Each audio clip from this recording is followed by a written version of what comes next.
بسم اللہ الرحمن الرحیم. معزز سامعین، محترم مولانا عبدالباری ندوی صاحب، امام و خطیب جامع مسجد و محتمم جامع اسلامیہ بھٹکل کے دیے ہوئے درس قرآن کا سلسلہ سماعت فرمائیں. اس سلسلے کا درس نمبر 2.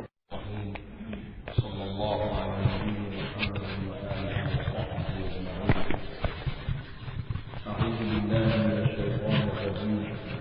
الله الرحمن الرحيم. الحمد لله رب العالمين الرحمن الرحيم مالك يوم الدين إياك نعبد وإياك نستعين.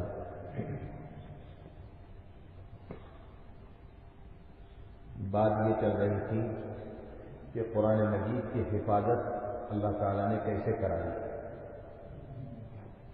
اس میں سب سے پہلی صورت یہ بتائی گئی کہ اللہ نے قرآن مجید کو اس وقت زمانے میں جتنے صحابہ اکرام تھے، مرد ہوں یا عورتیں، ان کے ہاں ایک عام رواج تھا قرآن مجید کو حفظ کرنے کا، یاد کرنے کا، اور بڑا زور دیتے تھے قرآن مجید کو یاد کرنے کے لیے.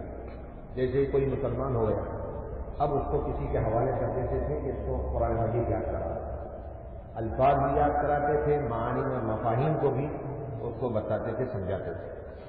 تو نتیجہ یہ تھا کہ ایک بڑا طبقہ تھا، ایک بہت بڑی تعداد تھی جو حافظ قرآن تھی. تو حفاظت قرآن کا سب سے اہم ترین مسئلہ، جو اہم ترین مسئلہ تھا، وہ اس طرح سے سب سے پہلے حل کیا گیا کہ جگہ جگہ حافظ، ہر آدمی حافظ، جو مسلمان ہوتا وہ قرآن مجید کی حفاظت کے لیے قرآن یاد کرتا ہے. اور جیسے تفصیل آپ نے کل سنی. دوسری چیز جو قرآن مجید کی حفاظت کے لیے غیبی نظام کیا گیا وہ یہ کہ پیغمبر صلی اللہ علیہ وسلم جب وحی نازل ہوتی تھی تو وحی کو لکھنے کا بھی اہتمام کیا کرتے، لکھواتے تھے. حضرت زید بن ثابت رضی اللہ عنہ وہ خود بیان فرماتے ہیں کہ نبی کریم صلی اللہ علیہ وسلم کے اوپر جب وحی نازل ہوتی تھی تو خوب بارش کے زمانے میں بھی پسینہ آنے لگتا تھا آپ کے بدن مبارک، وہی کے بوجھ کی وجہ سے. جیسے پہلے سن چکے ہیں آپ وہی کا کتنا بوجھ پڑتا تھا، اور اس بوجھ کی وجہ سے پسینہ جو ہے قطرے کی شکل سے پیشانی پر سے ڈھلتے تھے. تھوڑے تھوڑے پسینے کے قطرے آتے تھے اور وہ قطرے ڈھل گئے، حالانکہ بارش ہو رہی ہے اور سردیوں کا زمانہ. فرماتے ہیں کہ میں انہی کے آپ کے پاس بیٹھا رہتا تھا، جب آپ کے اوپر وحی نازل ہو جاتی تھی اور وحی سے فارغ ہو جاتے تو میں مونڈے کی ہڈی، کسی چیز کی، جانور کی ہڈی، وہ لے کر آپ کے قریب ہو جاتے. آپ اس کو املا فرماتے ہیں کہ ابھی جو وحی نازل ہوئی ہے اس کو لکھو. آپ اپنی زبان مبارک سے فرماتے جاتے، میں اس کو لکھتا جاتا. جب لکھ کر فارغ ہوتا تو حضور فرماتے کہ بھائی زید اب سناؤ کیا لکھا. تو میں سناتا تھا، اور جہاں اصلاح کی ضرورت ہوتی تھی حضور صلی اللہ علیہ وسلم اصلاح فرماتے تھے کہ دیکھو یہ صحیح نہیں، یہ نہیں، ایسا کرو، ایسا کرو. یہ پورا نظام تھا رسول اللہ صلی اللہ علیہ وسلم کے یہاں وحی کی کتابت کا، لکھنے کا. اور ایسے لکھنے والے ایک دو نہیں، کئی صحابہ تھے. اصل یہی حضرت زید بن ثابت رضی اللہ عنہ بہت مشہور کاتب وحی ان کو کہتے ہیں، کاتب لکھنے والا، کاتب وحی کے معنی وحی لکھنے والے صحابہ. اور چاروں خلیفہ اس میں سر فہرست سیدنا ابو بکر صدیق رضی اللہ عنہ، سیدنا عمر فاروق رضی اللہ عنہ، سیدنا عثمان غنی رضی اللہ عنہ، سیدنا علی مرتضیٰ رضی اللہ عنہ، یہ چاروں خلیفہ. پھر اس کے علاوہ مشہور کاتبین وحی میں حضرت ابی بن کعب رضی اللہ عنہ، حضرت زبیر بن عوام رضی اللہ عنہ، حضرت مغیرہ بن شعبہ رضی اللہ عنہ، ایسے ہی حضرت خالد بن ولید رضی اللہ عنہ. کئی یہ صحابہ تھے وہ بڑے مشہور ہیں، کاتبین وحی میں ان کا شمار ہوتا ہے. یہ سب حضرات لکھتے تھے باقاعدہ، اس زمانے میں لکھنے کے لیے کاغذ کمیاں تھا اور کاغذ ملتا نہیں تھا. کاغذ تھا اس کا وجود تھا لیکن زیادہ ملتا نہیں تھا. تو لوگ لکھتے تھے ہڈیوں کے اوپر. ایسے ہی کھجوروں کی شاخیں جو ہوتی ہیں اس کے اوپر لکھتے تھے. بانس کے ٹکڑے جو ہوتے تھے اس کے اوپر لکھتے تھے. اسی طرح سے چمڑے ہوتے تھے چمڑوں پر لکھتے تھے. پتھروں کی سلیں ہوتی تھی ان پتھروں کی سلوں پر لکھتے تھے. دیکھیے پرانے آپ کہیں یادگار کے طور پر ملتا ہے دیکھیں پتھروں کے اوپر لکھا ہوا رہتا ہے. تو یہ سب اس زمانے میں لکھنے کی چیزیں سمجھی جاتی تھی اور اسی پر لکھتے تھے ورنہ کاغذ اتنا ملتا نہیں تھا. ویسے کاغذ پر بھی لکھا گیا یہ بھی ذہن میں رکھیے گا کہ کاغذ پر بھی لکھا گیا لیکن کاغذ بہت کم ملتا. تو اس طرح سے لکھنے کا خصوصیت سے رسول اللہ صلی اللہ علیہ وسلم نے اہتمام فرمایا ہے. حضرت عثمان رضی اللہ عنہ خود فرماتے ہیں کہ جب وحی نازل ہوتی تھی تو حضرت رسول اللہ صلی اللہ علیہ وسلم کسی کو بلاتے تھے. ان کاتبین وحی میں سے وحی کے لکھنے والوں میں سے کسی کو بلاتے تھے اور کہتے تھے کہ اس کو لکھو. اب وہ لکھتے تھے تو یہ بھی کہہ دیا کرتے تھے کہ یہ قرآن مجید کی سورت کے فلاں حصے میں اس کو رکھو, یہ آیت فلاں جگہ رکھو, یہ سورت فلاں جگہ لکھ دو. یعنی وضاحت خود فرماتے تھے کہ یہ آیت کہاں رکھنا ہے. اس لیے کہ سب ایک ساتھ نہیں اترتی. ایک سورے کی ایک آیت کبھی اتری, 2 آیت کبھی اتری, کبھی 10 آیتیں بعد میں اتری. اس طرح سے الگ الگ اترتی تھی. بہت کم ایسا ہوتا تھا کہ پوری سورت ایک ساتھ آ جاتی.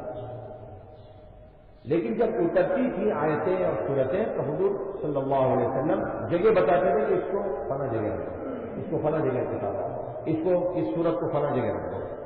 اسی لیے یہ ترتیب اور یہ نظام آیات کا یہ اللہ کی طرف سے طے شدہ, اس کو آگے پیچھے کوئی نہیں کر سکتا. اسی لیے نماز میں بھی ہم کو فرمایا گیا کہ سنت یہ ہے کہ آدمی ترتیب سے پڑھے, پیچھے والے کو پہلے والے کو پیچھے نہ کرے. مثلا مان لیجیے آپ علم ترا پڑھ رہے ہیں, علم ترا لیلا, تو پہلے لیلا نہ پڑھیں, سورہ قریش نہ پڑھیں, پہلے آپ سورہ فیل پڑھیں, علم ترا پڑھیں, اس کے بعد سورہ لیلا پڑھیں. اس لیے کہ ترتیب کا بھی بڑا لحاظ رکھا گیا ہے اور ترتیب بھی اللہ کی طرف سے متعین ہے. جیسے ہم نے عرض کیا تھا آپ سے کہ قرآن مجید کی صورتوں کے نام بھی توقیفی ہیں. توقیفی یعنی اللہ کی طرف سے متعین ہے, آپ کو نام رکھنے کا حق نہیں. کوئی کہہ دے کہ اس صورت میں بہت زیادہ فلاں چیز کا تذکرہ کیا گیا لہٰذا اس سورہ کا نام ہم فلاں رکھ دیتے ہیں, آپ کو حق نہیں. سورہ بقرہ دوسری سورت, سورہ فاتحہ کے بعد سورہ بقرہ ہے. اب اگر کوئی کہتے کہ اس میں سورہ بقرہ اس کو کیوں رکھا گیا, اس میں آدم علیہ السلام کا تذکرہ بہت زیادہ آیا ہے لہٰذا سورہ آدم اس کا نام رکھ دیا جائے, یہ حق نہیں کسی. جو نام اللہ نے متعین کیا ہے پیغمبر صلی اللہ علیہ وسلم نے بتایا وہی نام اس کا ہوگا, اس میں بھی کسی کو گنجائش نہیں ہے پھر اپنے سے اس نام کو رکھنا. ایسی صورتوں کی ترتیب, آیات کی ترتیب یہ بھی رسول اللہ صلی اللہ علیہ وسلم نے اپنی طرف سے متعین کروائی اور یہ اپنی طرف سے نہیں کرتے تھے, سب تعالیٰ کی طرف سے کرتے تھے. تیسری بات یہ ہے کہ جب وہی لکھتے تھے تو وہی لکھنے کا عام طور سے رواج اس کے ساتھ ساتھ تھا کہ حضور صلی اللہ علیہ وسلم نے بعض لوگوں کو بھی اپنی طرف سے لکھوایا. اب مثلا وہی آتی تھی حضور فرماتے تھے کہ اس کو لکھو, تو کسی کے پاس ایک حصہ ہے, کسی کے پاس ایک حصہ ہے, کسی کے پاس ایک حصہ ہے, لیکن محفوظ سب ہے. یکجا طور پر کسی کے پاس ساری چیزیں جمع نہیں. آپ کے پاس کچھ آتے ہیں, ان کے پاس کچھ آتے ہیں, ان کے پاس کچھ آتے ہیں. ایسی بات صحابہ اپنے لیے بھی یاد کرنے کے لیے اس کو لکھواتے تھے. جیسے آپ نے قصہ, بہت مشہور قصہ ہے, پڑھا بھی ہے, سنا بھی ہے, حضرت عمر رضی اللہ عنہ کے ایمان لانے کا قصہ دیکھیے. اس کے قصہ ایمان لانے کا تو یہی ہوا کہ ان کے بہنوی اور ان کے بہن مسلمان ہو چکے تھے اور ان کو مارنے کے لیے گئے ہیں, قتل کرنے کے لیے, شہید کرنے کے لیے. ایمان کیوں لیا ہے, میری بہن اور میری بہنی ایمان کیوں لیا, مرتد کیوں ہو گئے, مرتد کہتے ہیں, ایمان لانا وہ مرتد ہونا. اب وہ جو گھر گئے ہیں تو قرآن مجید کے پڑھنے کی آواز آ رہی ہے صحیفے میں, چھوٹا سا بکلیٹ تھا اس زمانے کا, اس میں کچھ پڑھنے کی آواز آ رہی. پوچھا کہ کیا پڑھ رہے تھے, چھپا تو دیا, کہا کہ نہیں, ہم نہیں آپ کو دکھا سکتے, آپ بے ایمان ہیں, اور نجس ہے. بڑھ کر جو ہونا تھا ہوا. اب اس کے بعد انہوں نے کہا کہ وہ کتاب لائیے جو آپ کے پاس لکھی ہوئی آیتیں ہیں وہ لائیے, ہم دیکھیں گے. تو انہوں نے کہا کہ غسل کر کے آئیے. ہم غسل کر کے آئے تو وہ کتاب لائیے, اس میں سورہ طٰہٰ کی آیتیں لکھی ہوئی تھی. دیکھتے گئے, پڑھتے گئے, آنکھوں سے آنسو نکلتے گئے. اب وہی دل پگھل گیا, کہا لے جاؤ مجھے محمد رسول اللہ صلی اللہ علیہ وسلم کے پاس.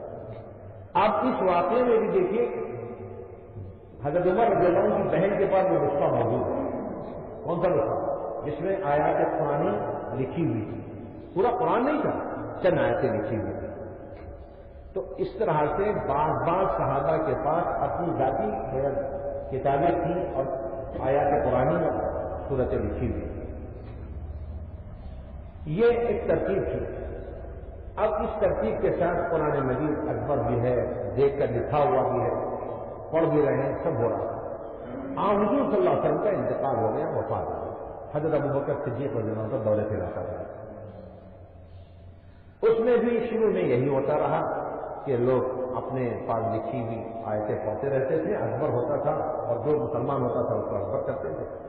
اسی پر معاملہ چل رہا تھا. ایک جنگ ہو گئی, جنگ یمامہ اس کو کہتے ہیں. اس میں ایک بڑی زبردست تعداد شہید ہو گئی کفار. اب حضرت عمر رضی اللہ عنہ کو سب سے پہلے فکر دامنگیر ہوا کہ اس طرح سے اگر یہ شہید ہوتے گئے قرآن مجید کے حفاظ اور پھر یہ سلسلہ چلتا رہا تو کہاں ہوگا قرآن مجید کی حفاظت. ہمارے پاس تو قرآن نافذ آئے نہیں, ایسے حفاظ شہید ہوتے جائیں گے تو کیا ہوگا پھر. تو حضرت ابوبکر رضی اللہ عنہ کے پاس آئے اور آ کر عرض کیا کہ ابوبکر امیر المومنین, یہ ایسا معاملہ ہے کہ قرآن مجید کو جمع کرنا بہت ضروری ہو گیا ہے. سارے لوگوں کا قرآن جمع کر دیجیے, ورنہ اس طرح سے حفاظ ختم ہو جائیں گے, قرآن مجید خطرے میں پڑ جائے گا, وہ محفوظ نہیں رہ سکے. حضرت ابوبکر صدیق رضی اللہ عنہ نے فرمایا بھائی عمر, ہم وہ کام کیسے کر سکتے ہیں جس کو رسول اللہ صلی اللہ علیہ وسلم نے نہیں کیا. یہ لوگ تو ہر چیز میں یہی دیکھتے تھے کہ حضور نے کیا کیا. حضور کے نقش قدم سے ہٹ کر ایک انچ بھی آگے نہیں بڑھتے تھے. یہ عجیب بات ہے, جبھی تو یہ دین محفوظ رہا, ورنہ ہم جیسے لوگ ہوتے تو پارا کر دیتے, دین کا ستیاناش ہو جاتا. وہ لوگ کبھی نہیں آگے بڑھتے تھے کہ پیغمبر نے اس طرح سے نہیں کیا تو ہم کو کیا حق ہے. تو یہ کہتے ہیں. حضرت عمر نے فرمایا کہ امیر المومنین دیکھے صورت حال ہے, اور میں یہ سمجھتا ہوں کہ سب سے بہتر اس وقت یہی کام ہے. بار بار سمجھاتے رہے. پھر حضرت ابوبکر صدیق رضی اللہ عنہ کے دل میں بات آ گئی, ان کو شرح صدر ہوا. تب ان کا ٹھیک ہے. جو حضرت زید بن ثابت رضی اللہ عنہ خود فرماتے ہیں یہ واقعہ پورا کہ ایک روز میں بیٹھا ہوا تھا اپنے گھر میں, مجھے بلوایا صدیق اکبر رضی اللہ عنہ نے ایک آدمی کے پاس. ایک آدمی کو گھر بھیجا کہ فوراً بلا, زید کو بلا. اب حضرت زید رضی اللہ عنہ بہت ہی سہمتے ہوئے اور گھبرا کر آ گئے کہ حضرت امیر المومنین کیا حکم ہے فرمائیے. کہا کہ دیکھو زید, ایسا ہے کہ اس وقت ہمارے پاس عمر آئے ہیں اور حضرت عمر نے بار بار ہم سے یہ کہا کہ جنگ یمامہ ہو چکی اور اس میں بہت سے حفاظ حافظ لوگ شہید ہو گئے. اگر خدا نہ خواستہ ایسے ہی معاملہ ہوا تو ہم کو اندیشہ ہے قرآن مجید محفوظ نہیں رہے گا. اس لیے عمر ہم سے بار بار اصرار کر رہے ہیں کہ قرآن مجید کو ایک جگہ جمع کر دیا, ایک جگہ پر جمع کر دیا. شروع میں مجھے بھی بات سمجھ میں نہیں آ رہی تھی, لیکن اللہ نے پھر میرے دل کو بھی کھول دیا. اب یہ بات سمجھ میں آ رہی ہے کہ یہی بہتر ہے. اس لیے تم سمجھدار آدمی ہو اور بہت ہی عقلمند آدمی ہو, یہ کام میں تمہارے حوالے کرتا ہوں. تم سارے نسخوں کو جمع کرو اور سب کو جمع کر کے پھر ایک جگہ پر, ایک حصے پر اس کو جمع لکھ دو. حضرت زید بن ثابت رضی اللہ عنہ فرماتے اتنا دشوار کام حضرت ابوبکر صدیق رضی اللہ عنہ نے میرے اوپر ڈال دیا کہ پہاڑ کو ڈھونا میرے لیے آسان تھا, لیکن یہ کام کرنا میرے لیے آسان نہیں. میرے اوپر مصیبت آ گئی. میں نے سب سے پہلے حضرت سے کہا کہ حضرت یہ کام تو رسول اللہ صلی اللہ علیہ وسلم نے نہیں کیا, آپ کیسے ہمت کر رہے ہیں. کہنے لگے کہ نہیں, اس وقت بہتری یہی معلوم ہوتی ہے. اب ہمارے ذہن میں بھی یہ بات آ رہی ہے کہ یہی کام ہونا چاہیے, تم کر لو. تو فرماتے پہاڑ ڈھونا اور اٹھا کر کسی دوسری جگہ منتقل کرنا میرے لیے آسان تھا, لیکن یہ کام میرے لیے بہت بڑی مصیبت ہے، بہت بڑی تکلیف ہے، ذمہ داری کا کام ہے، خدا نہ خاصہ ادھر ادھر ہو جائے تو کون ذمہ دار؟ پوری امت کا گناہ مجھے سر ہو جاتا، اس لیے وہ ڈر رہے تھے اور بہت کام رہے تھے، لیکن چونکہ حکم تھا صدیق اکبر کا، ان کے حکم کو کون ٹال سکتا تھا؟ کیا کہ ٹھیک ہے، اور حضرت عمر سے فرمایا کہ عمر تم بھی شریک رہو گے اس کے ساتھ،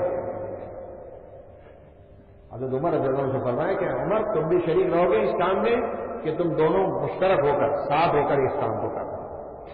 اب دیکھیے انہوں نے کام شروع کیا، حالانکہ حافظ خود تھے، حضرت زید رضی اللہ عنہ بھی حافظ تھے، زید بن ثابت رضی اللہ عنہ بھی، اور حضرت عمر رضی اللہ عنہ بھی حافظ تھے، لیکن اپنے حافظے پر اعتماد نہیں کیا ہے، سارے حفاظ کو جمع کر کے سب کے پاس بیٹھ کر قرآن مجید نوٹ کر سکتے تھے، لیکن ایسا نہیں کیا۔ قرآن مجید کو جمع کرنے کے لیے ایسی تدبیر اختیار کی کہ جہاں کہیں بھی ان کے پاس جگہ جگہ محفوظ تھا ان کے پاس گئے اور وہاں سے لے آیا، بڑی محنت کی ہے، بڑی ارتریزی کی ہے، بہت پریشانی اٹھائی انہوں نے۔ اچھا آتے ہی قبول بھی نہیں کیا، 4 شرطیں تھی اس کے لیے۔